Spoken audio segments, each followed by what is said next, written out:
Haleluya. Puji Tuhan. Haleluya. Haleluya, puji Tuhan. Apa kabar saudara?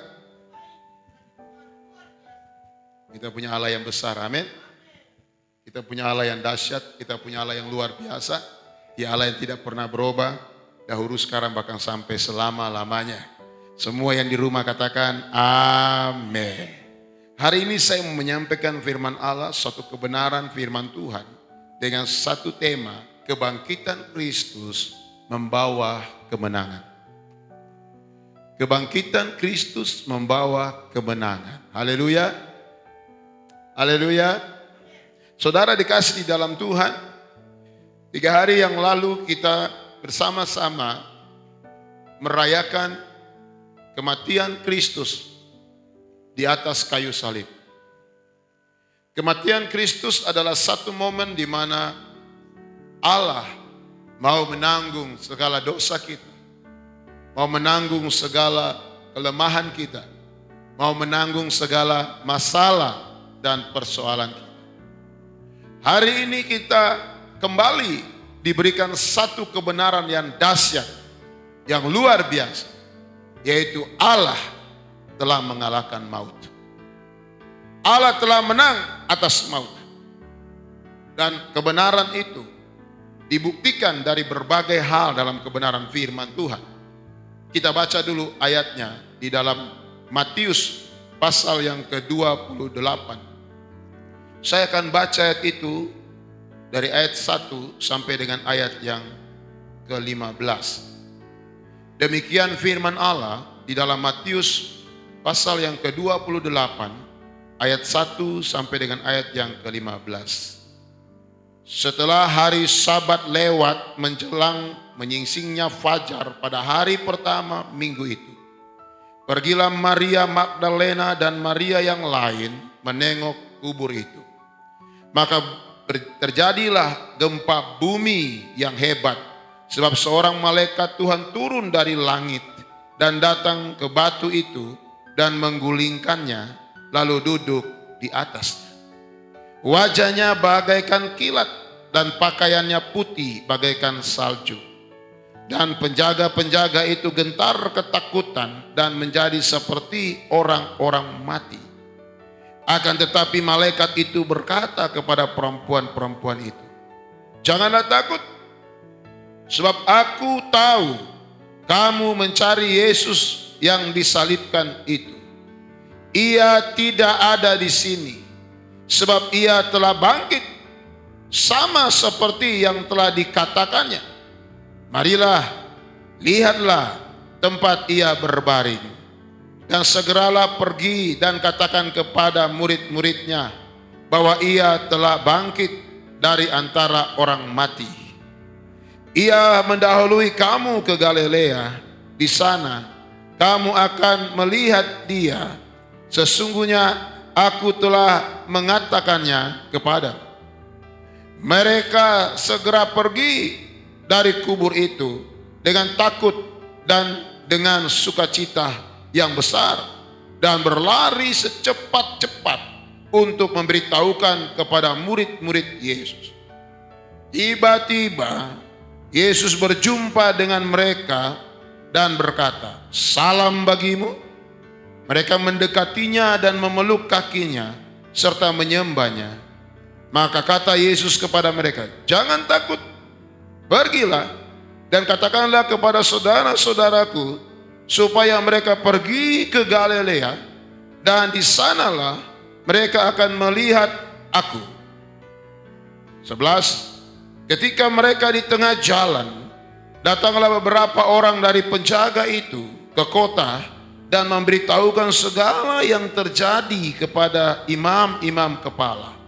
Dan sesudah berunding dengan tua-tua, mereka mengambil keputusan lalu memberikan sejumlah besar uang kepada serdadu-serdadu itu dan berkata, "Kamu harus mengatakannya bahwa murid-muridnya datang malam-malam dan mencurinya ketika kamu sedang tidur.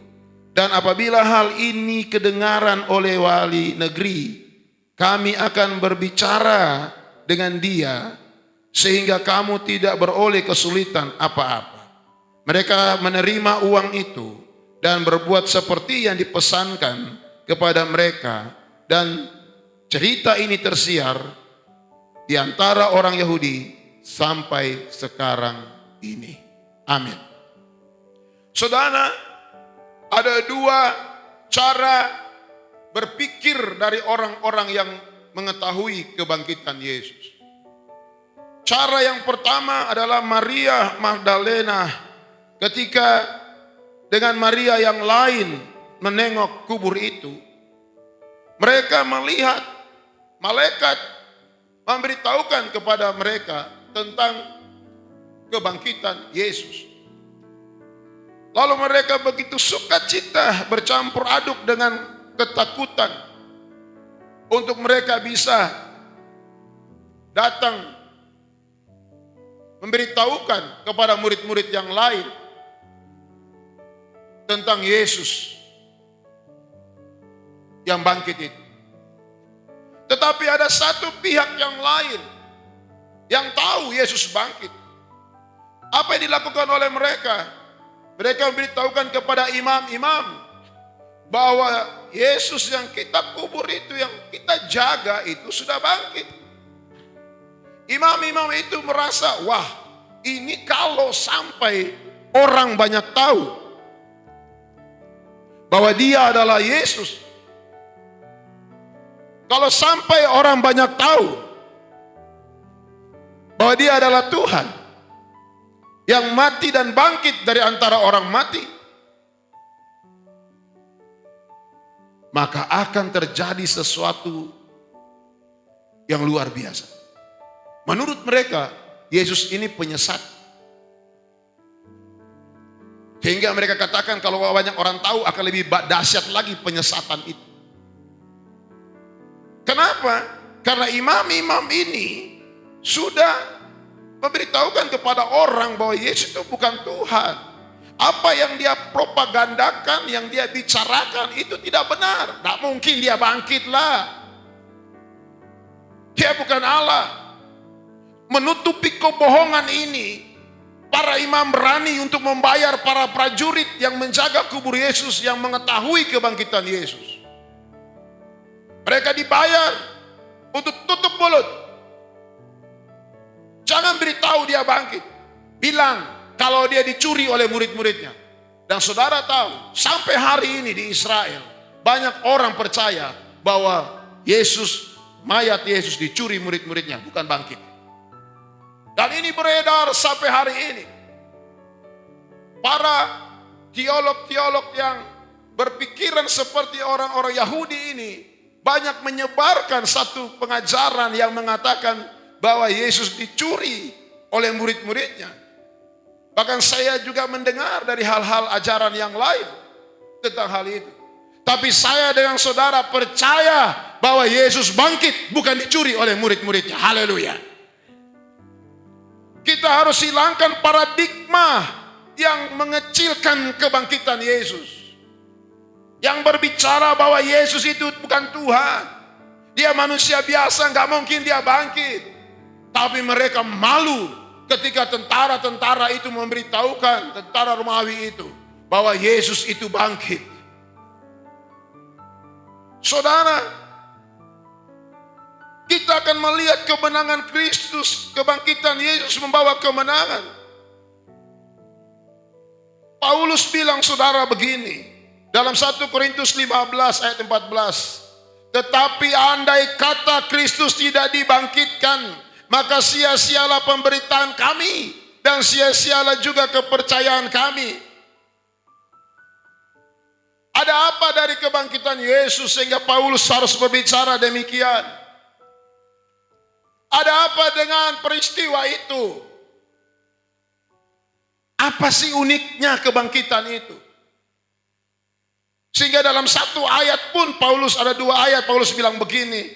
Filipi 3 ayat 10 dan 11. Dia katakan, yang ku kehendaki ialah mengenal dia dan kuasa kebangkitannya dan persekutuan dalam penderitaannya, di mana aku menjadi serupa dengan dia di dalam kematiannya, supaya aku akhirnya beroleh kebangkitan dari antara orang mati. Kenapa Paulus begitu kekeh katakan kalau dia tidak bangkit, sia-sia kepercayaan kita? Karena Paulus percaya kalau Yesus bangkit, kita pun bangkit. Kalau Yesus bangkit dari antara orang mati, kita pun bangkit dari antara orang mati. Itu iman dari Paulus. Itu kebenaran yang Paulus sampaikan. Dan mengapa dia begitu kuat untuk mengatakan hal itu? Saudara dikasih dalam Tuhan. Yang jelas kebangkitan Kristus itu ada banyak berkat di dalamnya. Yang pertama, kebangkitan Kristus membuktikan bahwa ia tidak berbohong. Jika ia berfirman, dia tidak berbohong. Matius pasal 28 ayat yang ke-6 dikatakan di sini, ia tidak ada di sini sebab ia telah bangkit, sama seperti yang telah dikatakannya. Apa yang dia bilang terjadi, berarti dia tidak berbohong. Yesus telah bangkit. Pembuktian histori, orang melihat kuburnya kosong. Pembuktian histori, seluruh murid-muridnya melihat bahwa dia tidak ada lagi dalam kubur itu. Dan pembuktian kebenaran firman Allah secara biblikal, menulis banyak nubuatan tentang kematian dan kebangkitannya. Ini kebenaran yang perlu kita sama-sama meyakini. Jadi yang pertama, apa berkat dari kebenaran itu? Yesus tidak pernah berbohong dan berdusta. Jika ia berfirman, maka kuasa itu akan digenapi. Haleluya. Firman itu akan digenapi. Yang kedua, saudaraku, berkat apa yang kita terima, yaitu kuasa kebangkitan Kristus mengubah hidup seseorang, mengubah hidup orang lain. Kita melihat ada satu pribadi yang dirubah oleh Yesus. Yang pertama kita perhatikan di sini, Kisah 4 ayat 17 sampai 21.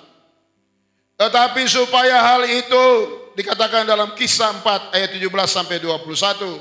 Tetapi supaya hal itu jangan makin luas tersiar di antara orang banyak, baiklah kita mengancam dan melarang mereka supaya mereka jangan berbicara lagi dengan siapapun dalam nama itu. Sedikit saya beritahu saudara sebelum saya melanjutkan pembacaan. Ketika Petrus mengadakan suatu kuasa yang besar dalam pribadinya, menyembuhkan orang, melepaskan orang, dan memberitakan kebenaran firman, dan banyak orang bertobat. Orang lain merasa ini berbahaya, suruh mereka diam. Jangan mereka membicarakan lagi tentang kuasa Tuhan, terutama kuasa kematian dan kebangkitan Tuhan. Suruh mereka diam. Tapi apa kata firman Tuhan selanjutnya? Dan setelah keduanya disuruh masuk, mereka diperintahkan supaya sama sekali jangan berbicara atau mengajar lagi dalam nama Yesus. Saudara, nama itu nama yang luar biasa. Semua yang ada di sorga, yang ada di bumi, yang ada di bawah bumi, takluk dan tunduk bagi nama itu.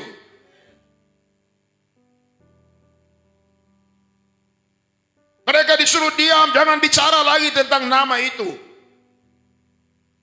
Oh, nama Yesus itu nama yang paling ditakuti orang. Iblis juga paling takut nama itu. Anda kalau kemana saja, saudara yang percaya Tuhan, yang mendengarkan khotbah ini, siapapun Anda, mau jemaat, mau hamba Tuhan, mau pelayan, jangan takut-takut memakai nama itu untuk bisa mengusir setan, untuk bisa menyembuhkan orang sakit. Karena nama itu sanggup melakukan perkara yang besar. Dan nama itu paling ditakuti oleh orang-orang. Dikatakan dalam kebenaran itu, saudara, mereka disuruh diam, tidak boleh bicara. Tetapi Petrus dan Yohanes menjawab, Mereka dengan tegas katakan, silakan, kamu putuskan sendiri, mana yang benar di hadapan Allah, taat kepada kamu atau taat kepada Allah. Haleluya. Padahal saudara tahu siapa Petrus. Petrus ini ketika dia belum merasakan kuasa kebangkitan Yesus, dia orang penakut saudara. Dia menyangkal Tuhan 3 kali.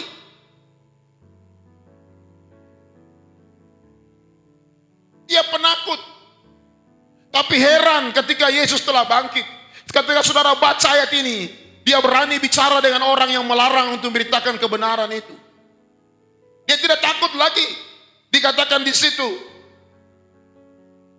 bahwa silakan kamu putuskan sendiri, manakah yang benar di hadapan Allah, taat kepada kamu atau taat kepada Allah. Haleluya. Ini luar biasa saudara. Orang yang penakut, yang pernah menyangkal Tuhan, bisa berkata begini. Ini luar biasa. Kenapa Petrus berani menyangkal seperti ini? Berani mengalahkan perikiran orang-orang itu. Dia sangkal semua perkataan orang. Padahal dulu dia menyangkal Yesus. Sekarang dia sangkal. Dia lawan. Karena ada keberanian ketika dia melihat Yesus bangkit dari antara orang mati. Ada kuasa yang dia dapat dari hal itu. Ayat 20 dia bilang begini, sebab tidak mungkin bagi kami untuk tidak berkata-kata tentang apa yang telah kami lihat dan yang telah kami dengar. Oh, Petrus tahu Yesus bangkit. Sehingga dia bilang, oh jangan bohongi kami. Itu tentara-tentara itu, perwira prajurit itu, Romawi boleh dibayar oleh imam-imam untuk bilang, Yesus kami curi. Tapi kami beritahu, kami lihat Yesus bangkit. Haleluya. Kami tahu Yesus bangkit. Bahkan ayat 21 dengan tegas, Petrus dan Yohanes katakan, mereka semakin keras mengancam rasul-rasul itu. Tetapi akhirnya melepaskan mereka juga. Sebab sidang tidak melihat jalan untuk menghukum mereka. Karena takut akan orang banyak yang memuliakan nama Allah. Berhubung dengan apa yang telah terjadi. Haleluya. Ternyata rahasia kita bisa menang. Muliakan nama Allah. Amin. Dikatakan di sini saudaraku. Mereka takut. Karena begitu banyak orang memuliakan nama Allah. Karena kalau baca ayat itu jelas dikatakan mereka takut melihat, mereka lepaskan Yohanes dan Petrus. Kenapa? Karena begitu banyak orang memuliakan nama Allah. Saudara dikasih di dalam Tuhan, saya percaya kebangkitan Yesus akan membawa kita melihat Allah yang dahsyat itu, mengubah rasa takut kita menjadi orang yang berani menghadapi segala sesuatu.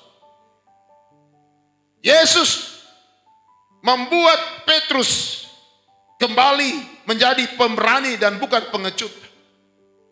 Bukan penyangkal lagi, tapi dia menjadi orang yang menyebarkan nama Yesus. Orang yang menyangkal menjadi orang yang menyampaikan kebenaran. Yang kedua, orang yang diubahkan Tuhan adalah Paulus. Paulus ini penganiayaan jemaat saudara. Tetapi dalam kebenaran firman dia tidak takut akan aniaya. Dikatakan dalam 1 Korintus 15 ayat 8 sampai 9. Dia bilang begini dalam 1 Korintus 15 ayat 8 sampai 9. Dan yang paling akhir dari semuanya, ia menampakkan diri juga kepadaku, sama seperti kepada anak yang lahir sebelum waktunya.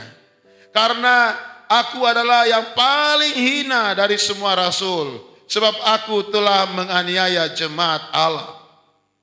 Paulus berubah menjadi orang yang mengasihi Tuhan. Dan dia bilang, saya orang paling hina. karena saya penganiaya jemaat Allah. Saya teringat ketika Stefanus dianiaya oleh Paulus. Tapi Alkitab katakan dengan tegas, dia berubah oleh karena kebangkitan Yesus. Ada kuasa dalam kebangkitan Yesus. Sehingga dia berkata, kalau Yesus tidak dibangkitkan, sia-sialah kepercayaan kita. Sehingga dia berkata dalam ayat tadi yang saya sudah baca buat saudara, yang ku kehendaki adalah mengenal dia. Mengenal dia. Haleluya. Mengenal dia dan kuasa kebangkitannya. Dan persekutuan dalam penderitaannya. Supaya aku juga ikut dibangkitkan. Dan itu yang dikatakan Paulus. Kisah 20 ayat 24 dia katakan, tetapi aku tidak menghiraukan nyawaku sedikit pun, asal saja aku dapat mencapai garis akhir dan menyelesaikan pelayanan yang ditugaskan oleh Tuhan Yesus kepadaku untuk memberikan kesaksian tentang Injil kasih karunia Allah. Wow, Paulus diubahkan oleh Allah. Begitu rupa. Seorang yang suka menganiaya jemaat Tuhan, membunuh jemaat Tuhan, membunuh mengejar rasul-rasul. Tapi satu saat ketika Tuhan dalam kehidupan yang perkenalkan diri kepada dia sebagai Allah yang telah mati dan bangkit, Paulus berubah total. Kebangkitan Yesus merubah hidup orang. Sehingga Paulus katakan, aku tidak menghiraukan nyawa. Aku tidak menghiraukan nyawa. Haleluya. Yang ketiga saudara, kebangkitan Yesus dari antara orang mati memampukan orang percaya bertahan dalam menghadapi tantangan apapun juga. Kebangkitan Yesus antara orang mati memampukan saya dan saudara untuk bertahan menghadapi apapun yang terjadi, termasuk hari-hari ini. Tentang virus corona yang ada, hanya Yesus yang memampukan kita. 1 Korintus 15 ayat 57 sampai 58 dia berkata begini. Tetapi syukur kepada Allah yang telah memberikan kepada kita kemenangan oleh Yesus Kristus Tuhan kita. Karena itu saudara-saudaraku yang kekasih, berdirilah teguh, janganlah goyah, dan giatlah selalu dalam pekerjaan Tuhan. Sebab kamu tahu bahwa dalam persekutuanmu dengan Tuhan, jerih payahmu tidak sia-sia. Haleluya. Saudara dikasih dalam Tuhan, dalam persekutuan dengan Allah yang disampaikan oleh Paulus, bersekutu di dalam kebangkitan Tuhan. Alkitab katakan, apa yang kita kerjakan di dalam Tuhan, Dia akan memberikan kemenangan. Haleluya.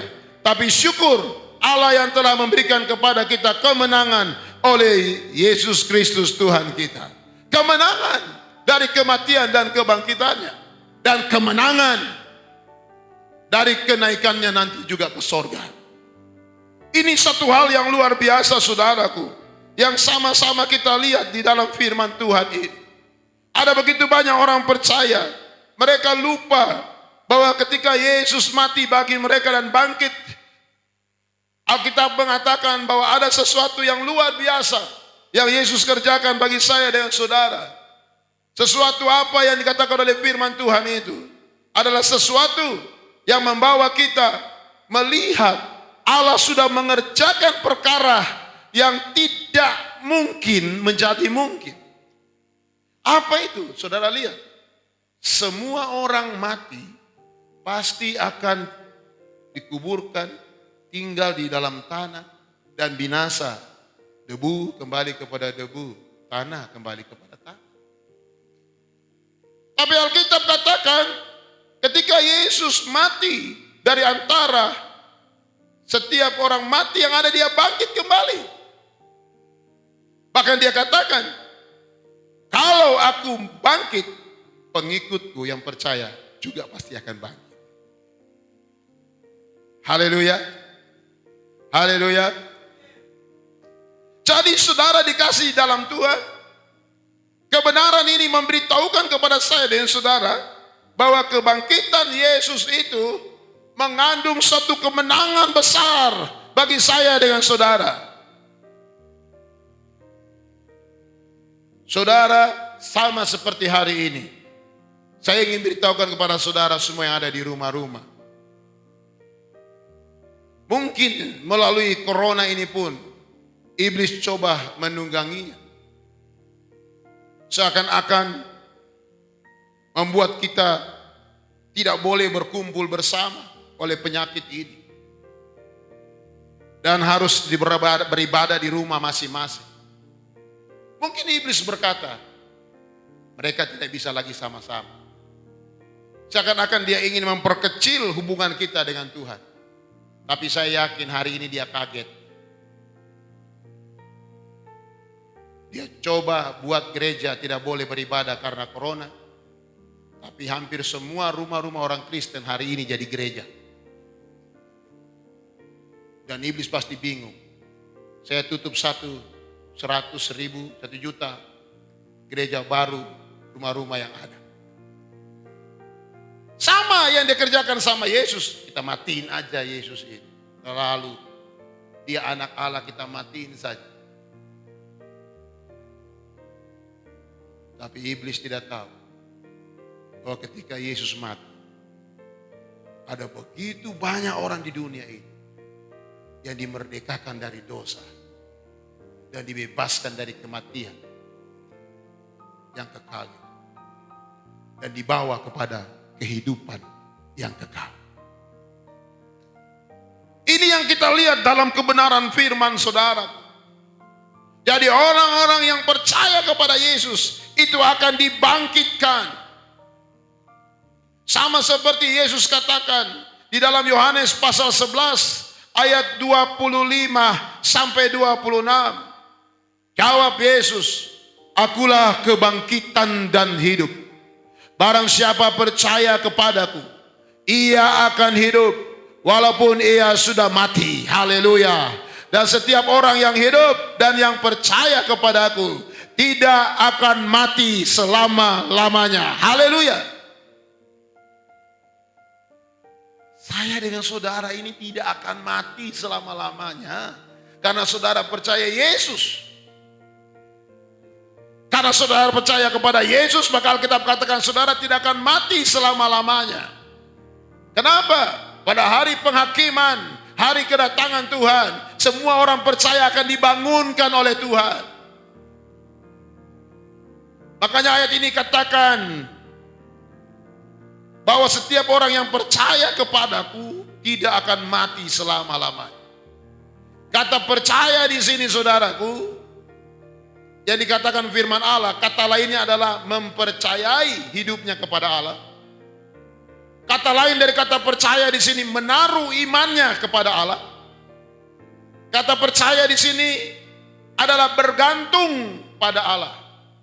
Jadi orang yang mempercayai Allah akan hidupnya, orang yang menaruh imannya kepada Allah, orang yang bergantung kepada Allah, orang yang seperti ini yang akan dibangkitkan kembali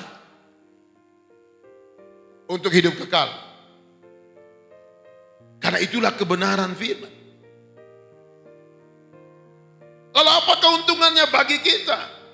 Tadi kita lihat apa yang dikatakan Paulus. Sekarang untuk kita. Untuk kita dikatakan oleh Allah dalam kebenaran bahwa kita mempunyai suatu harapan hidup tentang kebangkitan. 1 Petrus 1 ayat 3 dikatakan begini, terpujilah Allah dan Bapa Tuhan kita, Yesus Kristus, yang karena rahmatnya yang besar telah melahirkan kita kembali oleh kebangkitan Yesus Kristus dari antara orang mati kepada suatu hidup yang penuh pengharapan. Haleluya. Ini yang saya maksud dengan kemenangan dalam kebangkitan. Bahwa ketika kita mempercayai Allah dalam kebangkitannya, kata Paulus itu, yang aku kehendaki mengenal itu, maka Alkitab katakan di sini saudara, saya dengan saudara, orang yang diberi rahmatnya yang besar. Dalam ayat yang kita baca dalam 1 Petrus 1 ayat 3 itu, dikatakan terpujilah Allah Bapa Tuhan kita, Yesus Kristus yang karena rahmatnya. Karena rahmatnya yang besar.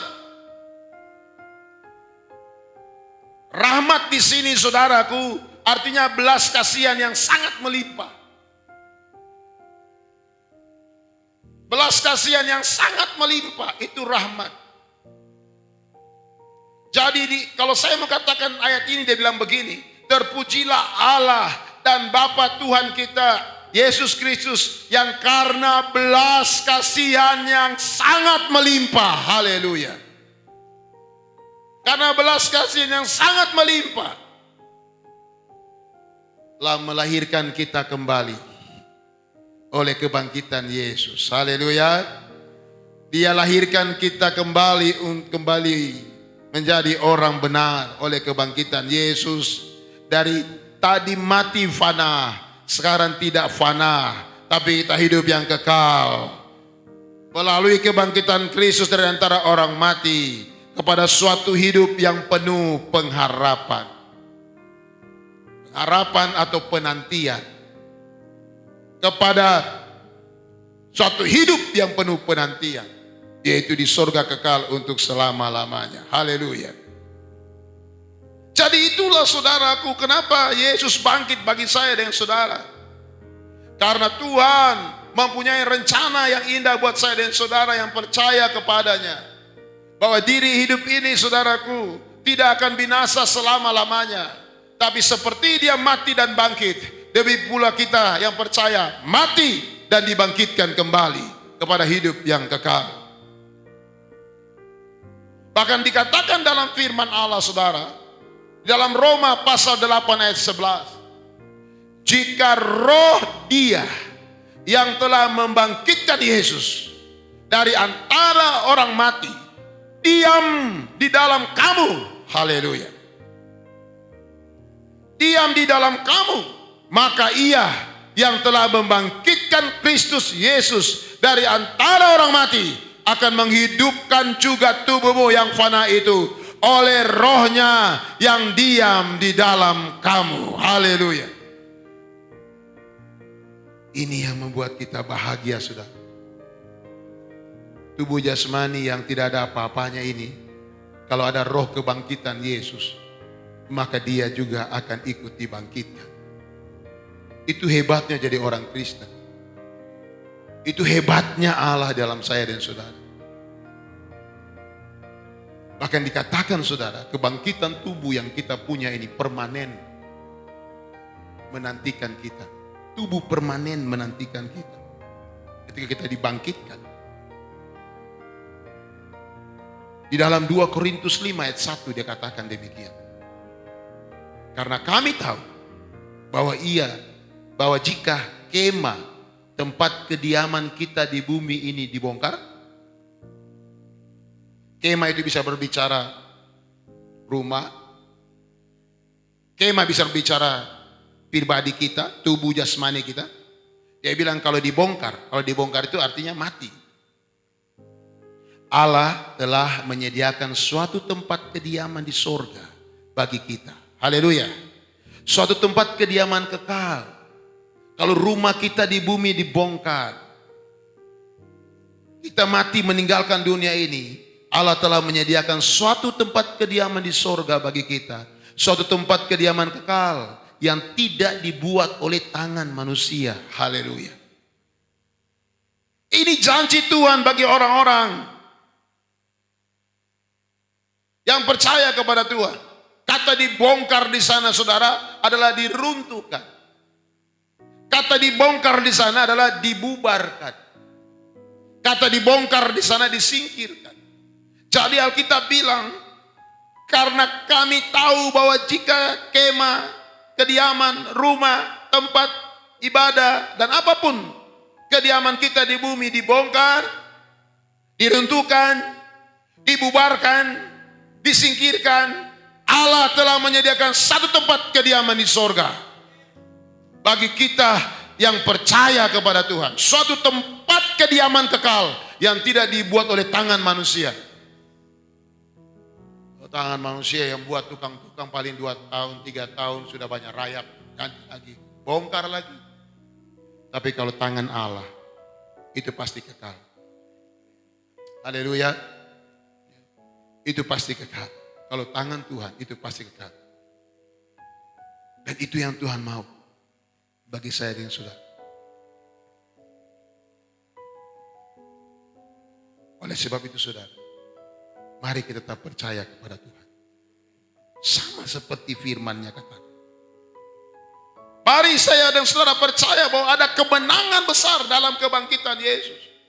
Makanya kalau Paulus dengan tegas berkata di situ, aku ingin mengenal. Karena Paulus tahu. Makanya saudara lihat ada satu ayat dari Paulus yang sangat fenomenal. Dan semua orang juga, apalagi orang dunia berpikir, masa sih? Karena dia bilang, mati adalah keuntungan. Kalau aku hidup untuk Kristus. Nah, semua orang berpikir, ini orang sehat atau enggak? Kok mati keuntungan? Karena Paulus tahu, dia tidak mati selamanya. Bahwa mati itu bagi orang percaya hanya istirahat. Lalu akan dibangkitkan oleh Allah. Kenapa? Karena Tuhan sudah buktikan 3 hari ini, dia bangkit dari antara orang mati. Boleh semua histori dihilangkan. Tapi siapa yang bisa menghilangkan iman orang? Yang mempercayai Yesus telah bangkit dari antara orang mati.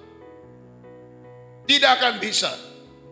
Oleh sebab itu saudara dikasih dalam Tuhan. Kebangkitan ini juga untuk menyatakan kepada saudara dan saya. Kalau Yesus saja bisa bangkit dari antara orang mati. Lalu dia katakan kamu pun sama. Nanti kamu akan bisa bangkit dari antara orang mati. Ini tidak hanya berbicara kaku seperti orang biasa katakan mati dan bangkit. Tapi ini juga berbicara dalam kehidupan kita ke depan. Selama kita hidup dalam dunia ini. Mungkin usaha kita, pekerjaan kita seperti mati. Tapi Alkitab katakan ada roh yang bisa membangkitkan kembali. Kita lemah mungkin karena tekanan. Kita lemah karena sakit penyakit. Kita lemah oleh karena tekanan yang terjadi di luar sana. Kita nggak bisa bergerak lagi. Usaha kita bingung bagaimana cara mengerjakannya. Orang-orang pada tidak boleh keluar lagi. Oleh karena satu serangan. Penyakit yang menakutkan itu bagi banyak orang. Tapi saya mau sampaikan kepada saudara hari ini. Kebangkitan Yesus untuk membuktikan bahwa kita tidak dapat dipengaruhi oleh apapun juga. Kita sanggup bangkit dari kelemahan kita. Kita sanggup bangkit dari kekhawatiran kita. Kita sanggup bangkit dari segala keraguan kita akan masa depan. Pasti saudara di antara saudara yang ini ada berpikir sudah. Bagaimana besok? Bagaimana lusa? Bagaimana usaha? Bagaimana pekerjaan kami? Bagaimana kami anak muda mau selesaikan kuliah bisa bekerja? Sebagainya. Pasti berpikir seperti itu. Tapi saya mau katakan kalau engkau orang Kristen, buang semua itu dengan mengimani. Kalau Yesus saja bisa mati dari antara orang mati. Kecil masalah itu. Dan dia katakan roh yang sama ada dalam dirimu. Roh kebangkitan itu. Bukan cuma bangkit dari antara orang mati. Bangkit dari antara masalah kita. Bangkit dari antara problem kita. Karena Yesuslah yang sudah mengerjakan bagi saya dan saudara. Dan dia telah melakukan bagi saya dan saudara. Sehingga dikatakan oleh kebenaran firman Tuhan yang kita baca tadi bersama-sama. Bahwa dia Yesus. Dia sudah melakukannya bagi saya dan saudara. Dan dia telah bangkit. Dan kebangkitan itu membawa kebenangan. Haleluya. Biarlah kebenaran ini menguatkan saya dan saudara.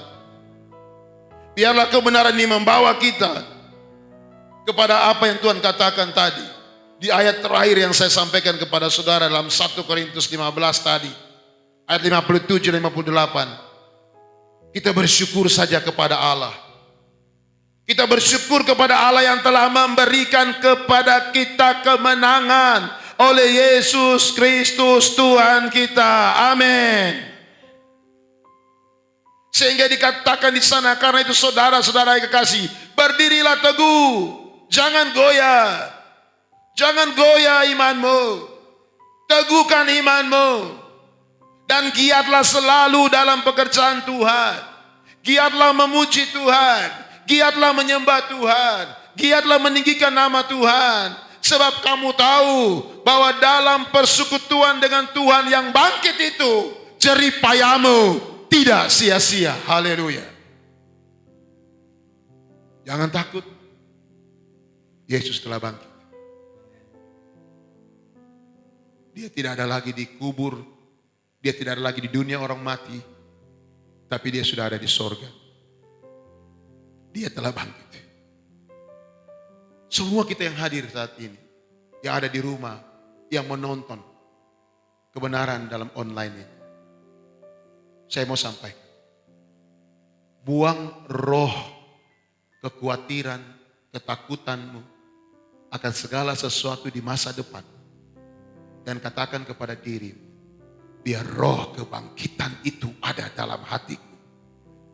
Biar roh kebangkitan itu ada tinggal dalam pribadiku, dalam keluargaku, dalam kehidupan saudara-saudaraku, dalam masa depan hidup kami semua. Roh kebangkitan itu ada. Kami bangkit dari keterpurukan, dari tekanan apapun juga. Karena kami percaya Tuhanku telah mengalahkan kematian. Kematian apapun juga. Oleh karena dia telah bangkit. Sama-sama kita tundukkan kepala kita kepada Tuhan. Saudara dikasih Tuhan.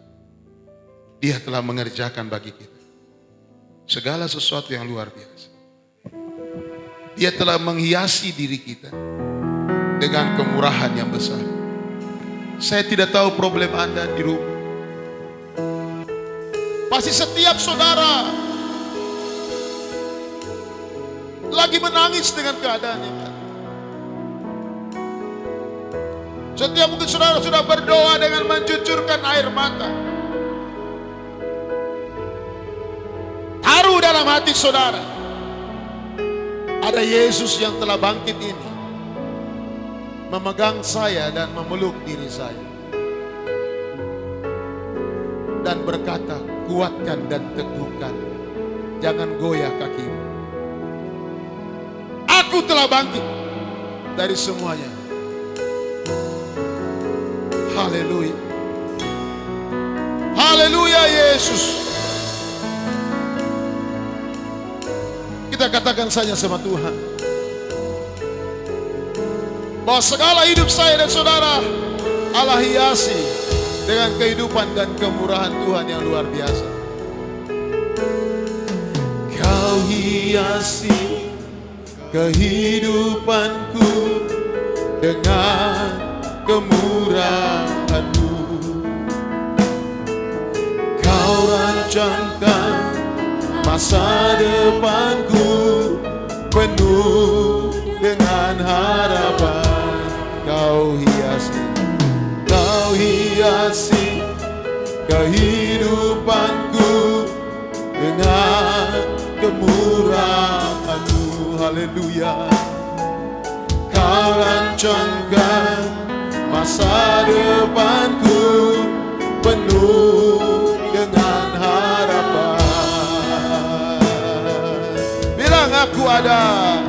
Aku ada saat ini, semuanya karena kasih-Mu.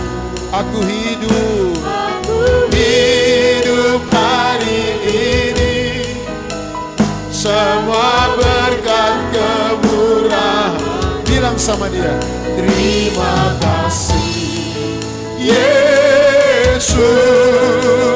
Engkau sangat baik, teramat baik. Aku ada saat ini, semuanya karena kasih-Mu. Haleluya. Aku hidup hari ini, semua berkat kemurahan-Mu. Terima kasih Yesus. Bilang, Engkau sangat baik, teramat baik, teramat baik bagiku. Saudara dikasih di dalam Yesus. Saya tidak tahu saudara di rumah ini, di dalam rumahmu engkau ada mengalami apa. Mungkin di antara saudara masih terikat dengan sakit penyakit. Saya mau perintahkan dari tempat ini, Anda pandang, lihat ke televisi Anda, ke handphone Anda, ke laptop Anda ketika Anda menyaksikan acara ini. Pandang dan lihat. Saya mau katakan, hai segala penyakit dalam tubuh, keluar dalam nama Yesus. Keluar dalam nama Yesus. Biar engkau disembuhkan oleh kuasa Tuhan. Roh kebangkitan terjadi dalam dirimu. Mungkin engkau mulai lemah dari tekanan penyakit yang ada. Sekarang engkau sembuh oleh kuasa darah Yesus. Ada yang tertekan oleh karena usaha pekerjaan, memikirkan hal itu. Bagaimana saya bisa lakukan itu? Saya katakan kembali kepada saudara, Ia telah bangkit. Dalam nama Yesus, engkau lihat Allah berkarya dalam hidupmu dengan membangkitkan usahamu, membangkitkan pekerjaanmu, membangkitkan kelemahan tubuhmu, dan mengangkat engkau dengan kekuatan kebangkitan itu.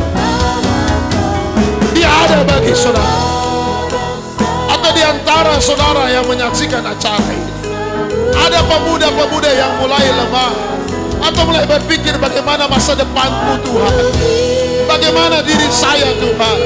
Saya mau katakan, hai pemuda yang ada, Yesus telah bangkit, telah melakukan perkara yang besar, mengalahkan maut. Apalagi cuma masalah kebutuhan hidupmu, Dia sanggup untuk melakukannya. Percaya dalam nama Yesus, cari sesuai dengan kehendak Tuhan. Aku berkata kepada dia, semua karena anugerah-Mu. Kau hiasi kehidupanku dengan kemurahan-Mu. Kau rancangkan masa depanku penuh dengan harapan. Kau hiasi Lord Jesus. Oh haleluya, kemurahan-Mu, haleluya. Kau rancangkan masa depanku penuh dengan harapan. Bilang sama dia, haleluya. Aku ada saat saya ada, saudara ada, semua karena kasih-Nya. Saya hidup, saudara hidup, semua karena kemurahan-Nya. Bilang sama-sama, terima kasih Lord Jesus. Haleluya, Engkau sangat baik dan aku ada saat ini. Haleluya, semuanya karena kasih Lord Jesus. Hidup hari ini, haleluya, semua berkat kemurahan. Angkat tanganmu, katakan terima kasih Yesus. Engkau sangat baik dan amat baik bagiku. Sembah Dia, haleluya. Setiap pribadi engkau sembah Dia, haleluya. Tuhan, biar roh kebangkitan-Mu itu ada dalam diri kami, sehingga kami bukan menjadi manusia yang lemah di dalam tekanan yang kami hadapi di rumah kami masing-masing. Mungkin ada tekanan ketakutan akan peristiwa yang terjadi di bangsa dan di dunia ini, tapi roh kebangkitan-Mu nyata dalam hidup kami.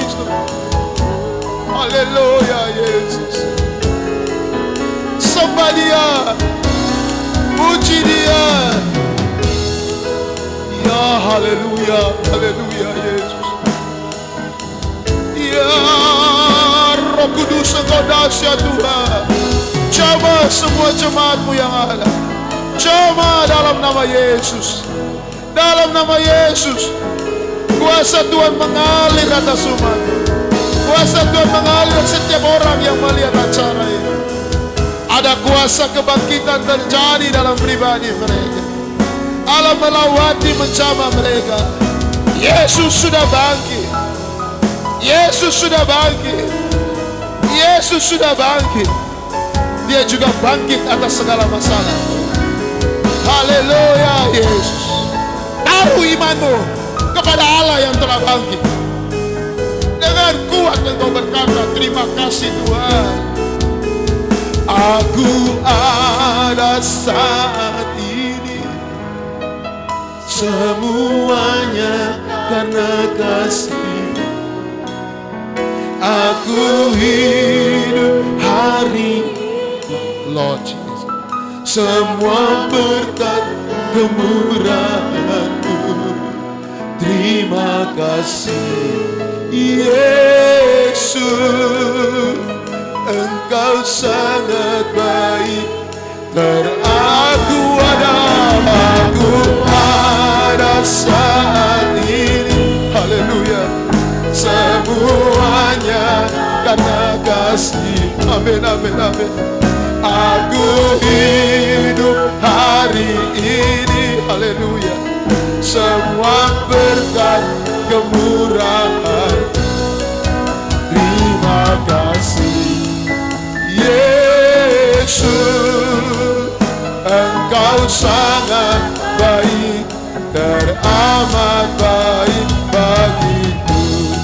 Yesus, Engkau sangat baik, teramat baik bagiku. Yesus, Engkau sangat baik, teramat baik bagiku. Beri kemuliaan bagi Dia.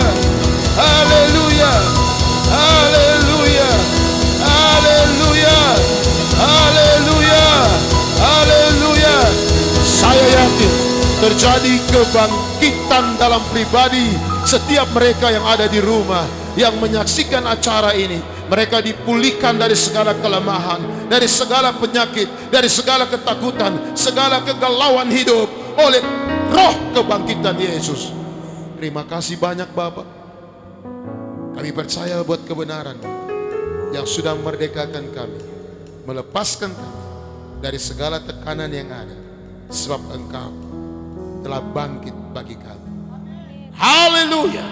Sama-sama katakan amin. Haleluya.